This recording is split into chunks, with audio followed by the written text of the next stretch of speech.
Hey, what's up guys? It's Kess. Today I just wanted to make a quick FAQ video on the new Flameshaper Firestorm build that we cooked up. There's been a ton of questions, a ton of confusion, and a lot of it is recurring questions and confusion, so I just want to clear that up today and answer as many of the questions as I can. I have a list of 16 questions here. I pinged in both my Discord and the Evoker Discord, and people just sent in questions. If there's more questions, feel free to leave them down in the comments. I will get to them one-on-one in the comment section. I might have missed some stuff, but I think I got most of the things that I've seen recurring in my chat and in the Discords and stuff like that. So the first question is, what rank do I send firebreath at in single target and AoE? So this one probably gets asked the absolute most. We'll keep it very simple. We'll start with AoE. In AoE, you almost always want to max rank firebreath as much as you possibly can. Don't overcomplicate it. There's a lot of movement in keys. There's mechanics. There are things that will prevent you from getting the max rank firebreath off. Do not cancel a firebreath that you're trying to max rank, move for a mechanic, and then re-channel it to full. You are losing way too many globals by doing this. If you start casting a fire breath and a mechanic happens, just let it rip. It's not the end of the world. The reason why we want to max rank in AoE is engulf. Every time you press engulf, you get 6 seconds CDR off your fire breath. Plus in AoE, we are literally just spamming pyre so much that we are farming back between that and the CDR from engulf. We're farming it back so fast that no amount of dot value from lower ranks is ever worth it. The upfront damage is going to be way more paired with our double jackpot buff from our tier set, which is a 40% buff to our fire breath, right? So massive, massive damage if you max rank in AoE. Obviously, mechanic dependent. Don't be greedy. In single target, I have a YouTube short on this. I'll put it in the description. But in single target, the only time you want to max rank fire breath is on your tip the scales dragon rage go. So let's say we're entering a boss, right? We would Dragon Rage, we would Shattering Star, we would tip the scales Fire Breath, and then we would double engulf, okay? That is how you start a single target boss fight. After the first Fire Breath, you would then Eternity Surge, and then do your 2 Disintegrates to consume the haste buff from the double engulf, and then you would Deep Breath. And then from there, it's basically just normal old dev rotation, okay? So the second fire breath in single target, and this is in Dragon Rage, the second fire breath, you are going to rank 1. You can rank 2 if you want to. So rank 1 or 2. If you want to just rank 1, keep it simple, get on with your life. Easy, done. Don't overthink it.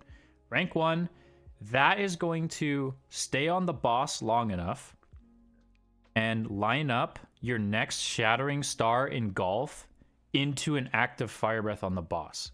Okay, so the reason why we downrank in single target is we don't want to be sitting on engulfs, right? So let's say like engulfs up, oh, I don't have fire breath on the mob because I upranked it, right? That sucks. That feels really bad.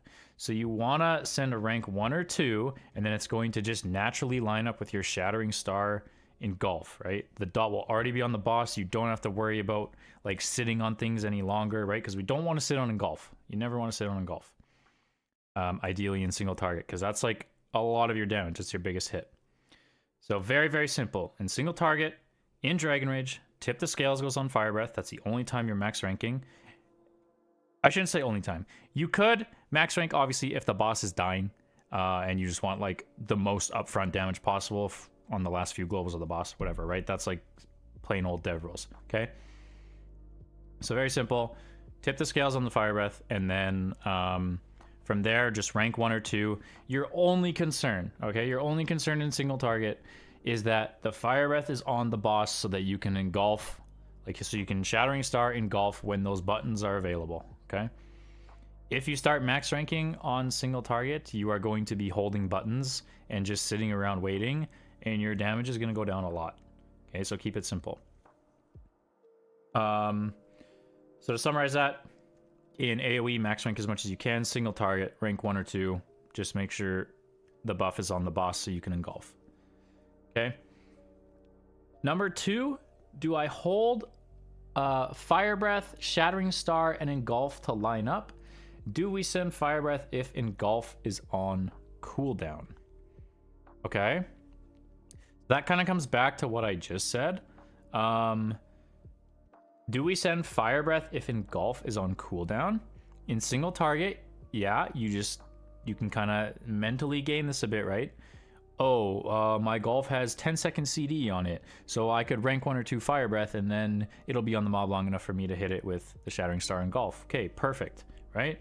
So you don't have to hold all these things to line them up, right? Because the dot lasts so long if you low rank it. So just think kind of ahead, right? And then in AoE, absolutely never hold firebreath. Like, never hold it. You farm it back so fast. Like, if you send a max rank firebreath and you're in AoE and an engulf comes up and you're like, oh, there's no firebreath on the mob because my engulf came up after the dot wore off, that's fine because you're already pretty much farming back the next firebreath. So you just send it with the next one, right? Not a big deal. Don't stress about that. Do not sit there in AoE and hold buttons. Holding buttons is bad, especially when it's firebreath, because you farm it back so fast in AoE that if you miss the engulf on the first firebreath or the second firebreath, just get it on the next one, right? Because you're farming it back so fast with pyres and stuff.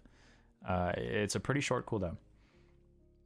And then, do you hold Firestar engulf to line up? So, again, don't hold things. You can always line it up on the next go. But it's pretty simple, right? You always need a firebreath on the mobs, and we ideally have a shattering star into an engulf. Now, one thing with shattering star is you should track your tier set, because you can kind of game shattering star a little bit to get a little more jackpot value on your fire breaths. If I just sent out a fire breath and I got a tier set proc on the mobs, then I don't need to press shattering star, depending on, right? Like, so fire breath is on them, I get a jackpot proc, that means star is on the mobs, then I could just engulf right there. And then I could use shattering star for essence regen, or, you know, hold it for another quick window coming up or something like that. But make sure you pay attention to that, because honestly, having the flexibility to use shattering star for essence regen when you're empty or something like that, it is pretty good, and you should definitely pay attention to that. It's actually massive. And it also gives you jackpot, right? Which is gonna buff your empowered spells by 20%, stacking twice, right? So you can sort of game around your shattering stars a little bit. There's quite a bit of flexibility with that. Tier procs dependent though, so make sure you're tracking that, paying attention to it. But yeah. Number 3, do we need the new 4-piece to use this new build? You do not. When I first came up with this build, I was in the old tier set. I had quite bad gear, and it was still performing very well. However, the new tier set, when you get it, so like if you're playing with the old one, and then you get the new tier set, and you're playing the build with both, you will notice an increase when you get the new one because of the jackpots and how it works with our fire breath and stuff like that. So your damage will definitely go up with the new tier set, but you do not need it. You can start learning this right away. Doesn't matter. Question number 5. Is Dev viable in M+, and can it compete in high keys and get M+ title? Absolutely it can. Like, obviously it's week 2, it's early season, there's still a lot of tuning to come. You know, there's a 0.5 patch. Anything could change at any moment in this game, but as of right now, I'm doing like the same keys that the highest keys are being done with a Dev Evoker. I'm keeping up with the best specs in the game. I'm beating the boomies. I'm beating the mages. I can keep up with an Unholy DK some runs, unless he gets crazy Blood Beast procs. It is absolutely viable. It is very strong. The damage is extremely competitive. It is probably one of the best uncapped AoEs in the game. Like, actually, without a doubt, it is the best uncapped AoE in the game. If you get PI with this build too, it kind of scales out of control because Engulf is hasted, and It's just ridiculous. The more pyres you throw out, the more feed the flames you get, the more firestorms you get, the more snapfires you get, all that. But if you want to get title, Dev is a very good option. It also brings all that AUG utility. Well, not all of it, but it brings a lot of the AUG utility that is missing from the keys. So Oppressive Roar, Rescue, Source of Magic, Zephyr, 2 knockups, Cauterize, like Poisonous, everything, right? It's beautiful. So yeah, if you want to play it for title, I think it's a very good option.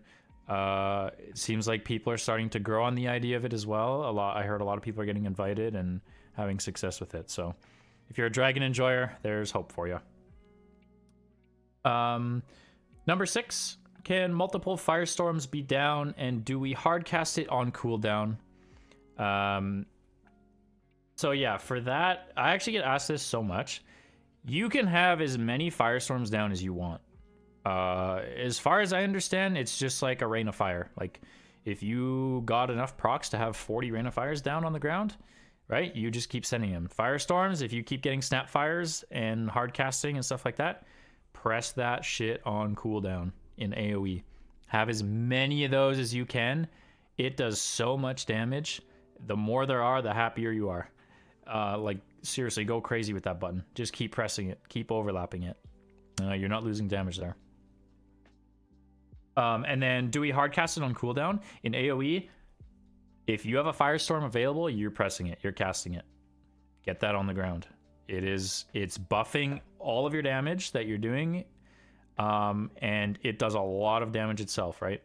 If you see a snapfire proc, single target or AoE, you press that immediately. The worst thing you could ever do is overcap a snapfire proc, right? You won't know you're doing it unless you looked at logs. But if you have a snapfire proc and you press any other spender before that snapfire, you have a chance of procking another one and overwriting that one, and then you're like -1 proc, right? Whereas it could be like, okay, I'm pyring. Oh, snapfire. Okay, snapfire, pyre. Oh, I got another snapfire, pyre, snapfire, right? Instead of overlapping it and losing that. So press that shit on cooldown. Big damn. Number 7 is what stats you play with this build. You can keep it the same as Scale Commander for now, just crit haste. There is maybe a world where you could lean into more verse with this build towards endgame. I was running a couple sims and it was looking kind of promising, but I'm not exactly sure how you would balance those stats. So for now, just keep it simple, crit haste, and like, don't stress too much about your stats. I don't think it really matters that much. I've tried a bunch of different flasks as well and moving enchants around and stuff, and the results are so small either way. Like, don't stress about your stats too much. You guys are gonna hate this, but like, obviously the simplest thing is just sim your character. But yeah, nothing to stress about there. Crit haste, very simple. At what target count do we pyre is question number 8. With this build, if there's 2 targets, you pyre. If there's 2 targets, you do your AoE rotation. That's literally it. There's no secret sauce to it. So first boss of Mechagon, for example, it's 2 targets. My only warning label to you guys is just be careful. If there's 2 targets, make sure the 2 targets are close to each other. Sometimes on that fight, they charge away, they get a little bit of gap between them, stuff like that. So basically, a simple rule is if there's 2 targets and they're inside your firestorm, both targets, you can pyre. Because that means, you know, the pyres will probably be hitting both targets. If one target's in the storm and one's outside, I probably wouldn't pyre because the pyre is probably hitting one mob. But yeah, very simple. Nothing crazy there. And yes, you can pyre on the second boss of Priory. It is meaningful damage. The damage you do to the second boss matters. Okay, moving on.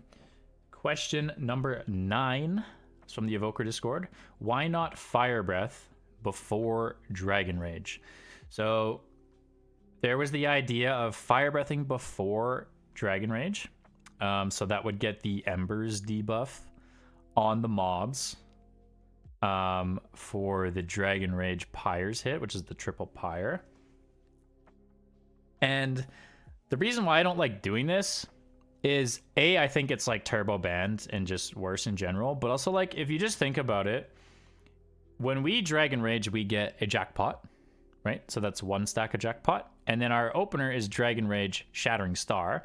That's 2 jackpots. That's making our Tip the Scales Fire Breath in the Dragon Rage 40% stronger, right?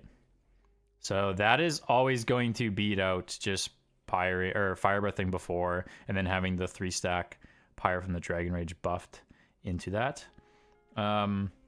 This also just keeps you in a really good cadence for the Dragon Rage.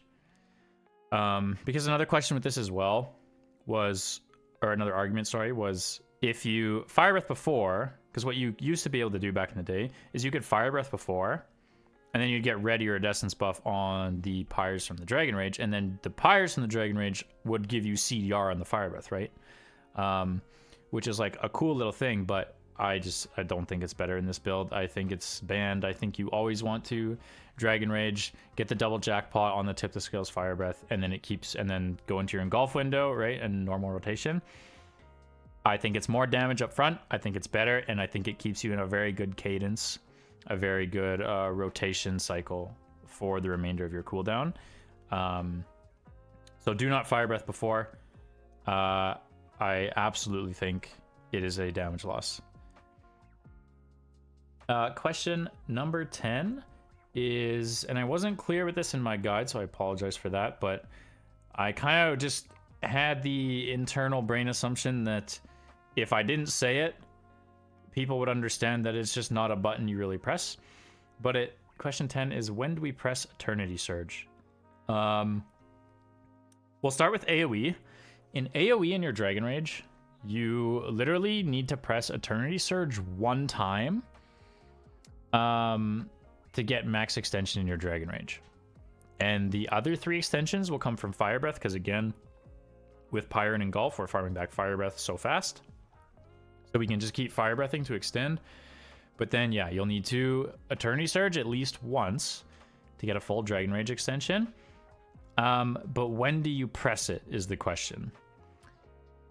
It's sort of a tricky answer to give you an exact time, because it's going to depend, and this is again why you need to track this, it's going to depend on your jackpot.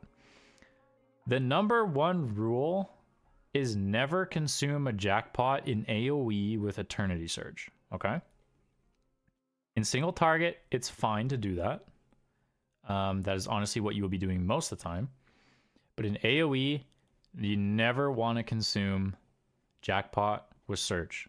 So what I've found in my rotation is I'm often pressing Surge, often towards like the end of Dragon Rage. It's kind of like the last extension I use. So it's after like the 2nd or 3rd Fire Breath. But do your best. Again, this might not always happen. Do your best to do it when you don't have an active jackpot. Again, it's not always possible to do this if you want to save the Dragon Rage extension, but do your best to pay attention to that. And if you ever find a window like early in the Dragon Rage where you're like, oh shit, I don't have a jackpot and Fire Breath is down and like I'm not really doing anything, you can just press it. It's like your downtime sort of filler button when there's no jackpot, okay? Now, single target, when do you press it? You slam that shit on cooldown, basically. Like, it's like normal Devastation Evoker single target ruling. Nothing crazy with that. I like to still do like a... So I have like Fire Breath on the boss, and then I Shattering Star Engulf. After that, I like to Eternity Surge, so kind of keep the Eternity Surge in the Shattering Star combo. Just like the good old normal dev single target rotation. That seems to feel pretty good for me. It seems to get pretty good results in single target. So yeah, in single target, just press it. Don't overthink it. And again, in single target, if you don't have Shattering Star, but Eternity Surge is available, you can press it, or you could pay attention to your jackpot procs and you could wait for one to be on the mob and then press it. Not a big deal. Don't overthink it in single target. Just make sure it's pressed pretty much on cooldown and that you're using it. Question 11. What dungeons is the build good in and what dungeons is it bad in? Honestly, since I found it, I have played this in every single dungeon. I have not re-entered Scale Commander in Keys one time. And I don't think I ever will. The AoE capability of this is just completely unmatched in regards, or in comparison to Scale Commander. Like, it can't even come close. It obviously is a bit less single target, but once you kind of get in the rhythm and get the groove, the single target's like totally acceptable for high keys. It's fine. It's not any worse than anyone else. So I honestly think it's good in every dungeon. However, I will put a caution label on that. I play a different game than you guys do. I don't mean this in an elitist way. I don't mean this like in anything like that. I'm simply stating that I play with tanks who kind of go sicko mode in the dungeons in regards to pulls. So the dungeons that come to mind for you guys, and the ones that you guys have said the most, is like theater and workshop, okay? Smaller pulls, low target counts, pretty slow pacing on the dungeon. Again, you could play Flameshaper in those dungeons. I think it's very good in those dungeons, but I also pull the dungeons a lot different than, you know, your weekly 10 or your LFG tank or something like that, right? So my best advice is you can always ask a tank for his route before the key, see what he plans to do, and you can evaluate based off that. But honestly, it's not rocket science. Like, if there's a lot of 2-3 target plus pulls, it's just gonna be good. If there's 5 target pulls, it's gonna be good. Like even in theater, like first boss, it's absolutely owns. Scale Commander's pretty good in there on first boss too, but I still think Flameshaper's better at that target count. So it has viable play in every single dungeon, in my opinion. There's maybe some cool stuff you could do and experiment with in some of the dungeons. For those of you that have been around M+ a while, you know that like some people over the years have like gone into a dungeon in some crazy AoE build, and then they'll like Hearthstone outside or hold their dungeon portal, and they'll leave the dungeon and then come back in a different spec. You can still do stuff like that. So maybe like first pull a workshop, you go in as Flameshaper, you do 35 million DPS, and then the boss has long RP, you pour it out and go Scale Commander and come back in and you mass disintegrate the rest of the key or something like that, right? You could experiment with that, but yeah.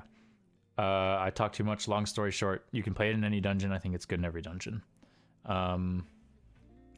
And aside from workshop and theater, I don't even think there's an argument. I think it's just better in the other 6.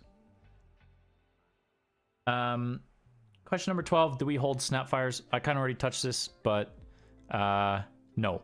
You never hold a snapfire. You press snapfire.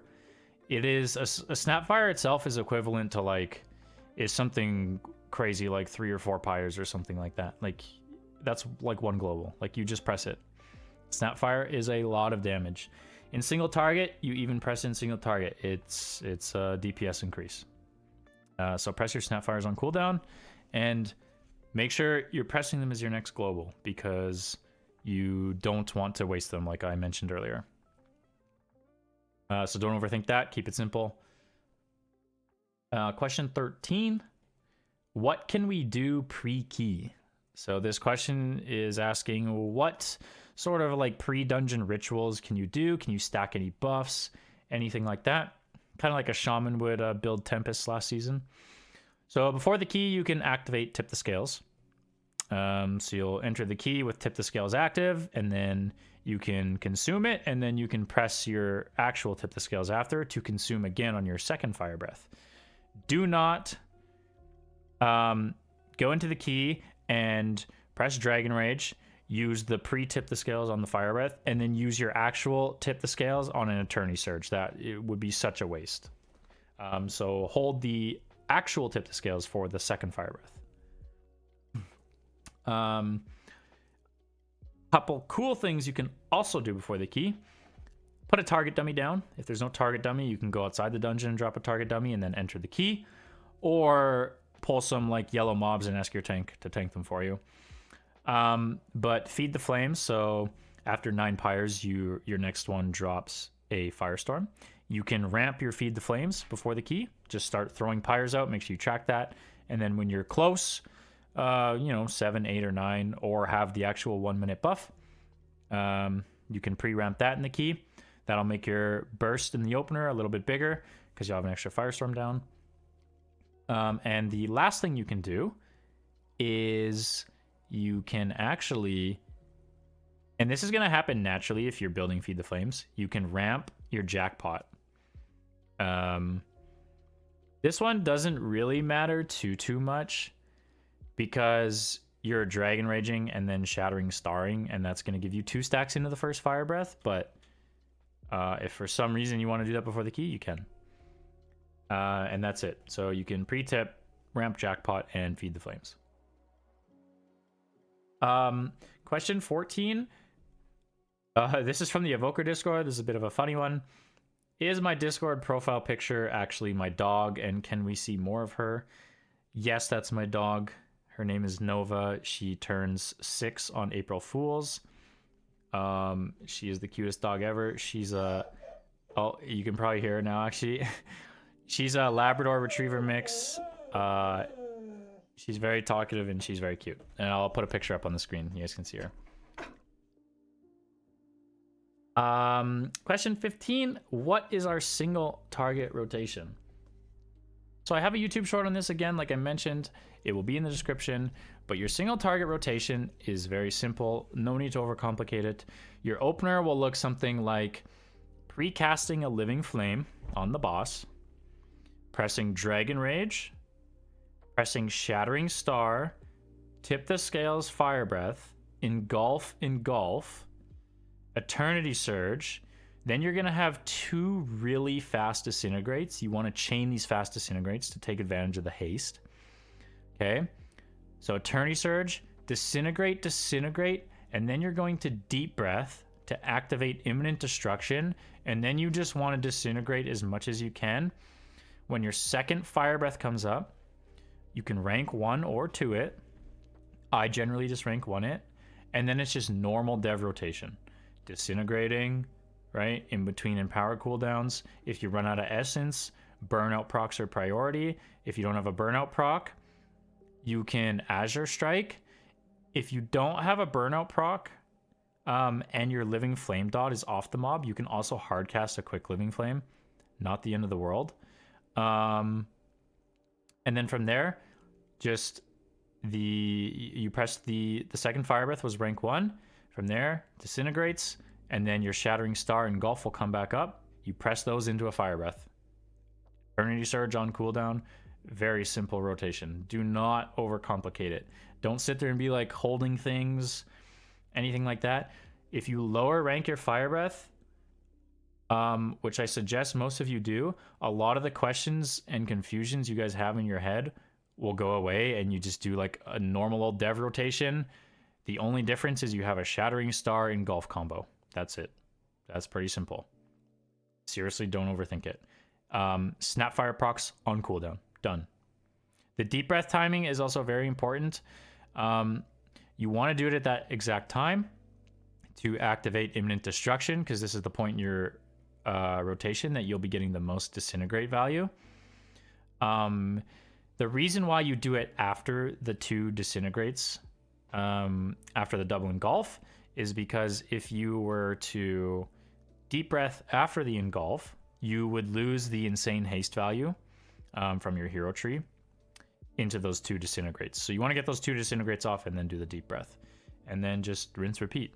Very simple. My YouTube short also explains it a bit if you want to check that out. And then the last question, for those of you that have played dev a long time, this one is back and it is frustrating. I think back in the day I posted like 16 days in a row on Twitter or something for them to nerf Dev Evoker threat. before it got nerfed, which is kind of funny. But the question is, how do you manage threat with this build? I mean, it's tough. You can wait, like the old rule, like wait 5 sunders. What I've been doing is I'll just like pre-hover while my tank's gathering the pull. I'll pick the most important target in the pull, the priority mob, and I'll just living flame that mob until kind of everything's grouped up. This is also going to put ruby embers on the mob, which is another dot that goes into your engulf. So that's actually pretty important and pretty valuable to do this. And then when everything's grouped up, I deep breath stun, and then I firestorm and I send my burst. And there are pulls where you will get threat. There are pulls where you won't necessarily get threat at the beginning of the pull, but you keep ramping and ramping and ramping, and you pull threat later. Just stay as much or as far away as you can. Just be a ranged player. There's not much to do. If you take the talent where your knockback and tail swipe make them miss melees, the knockback, if mobs start chasing you, you can knock them back, and then if they do connect with you, they'll miss at least 1 extra melee, which gives you a little bit of breathing room. But yeah, just be patient, living flame the main target, wait till it's grouped up, and then send all your burst. That's pretty much it. That's all the questions. If you guys have more, drop them down in the comments. I will go answer them one by one. I hope you guys enjoy the video. I hope you've been enjoying the build. Honestly, it's rejuvenated my enjoyment for Dev Evoker. It was sort of getting stale and boring for me.